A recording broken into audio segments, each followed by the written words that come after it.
کسی ملک کا ایک بادشاہ بڑا طاقتور، سربلند اور شان و شوکت والا تھا۔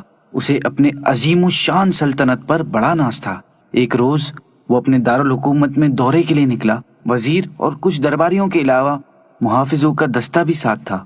واپسی پر محل کے قریب اسے ایک فقیر نظر آیا جو پرانے کپڑوں میں ملبوس ایک سائیڈ پر بے نیازی سے بیٹھا تھا۔ بادشاہ نے نرم لہجے میں دریافت کیا، اپنی کوئی ضرورت بتاؤ تاکہ میں اسے پورا کر سکوں۔ فقیر کی ہنسی نکل گئی۔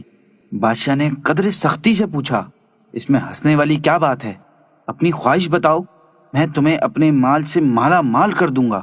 فقیر نے کہا، بادشاہ سلامت، پیشکش تو آپ ایسے کر رہے ہیں جیسے میری ہر خواہش پوری کر سکتے ہوں۔ اب بادشاہ نے برہمی سے کہا، بے شک میں تمہاری ہر بات پوری کر سکتا ہوں۔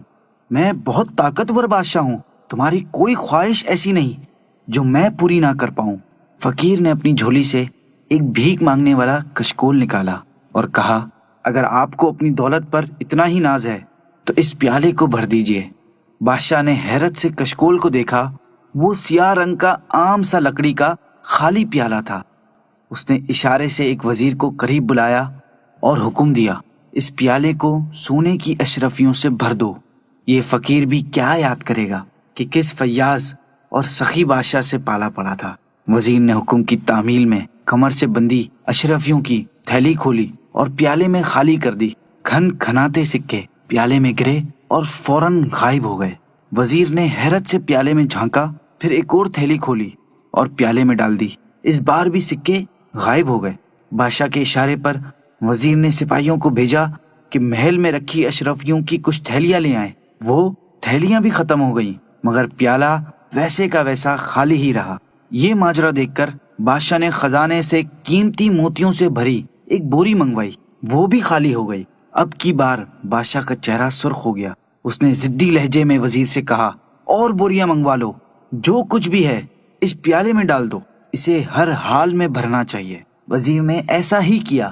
دوپہر ہو گئی لیکن پیالہ بدستور خالی رہا، کیونکہ جو چیز پیالے میں ڈالی جاتی وہ فوراً ہی غائب ہو جاتی اور پیالہ ویسے کا ویسا خالی رہتا۔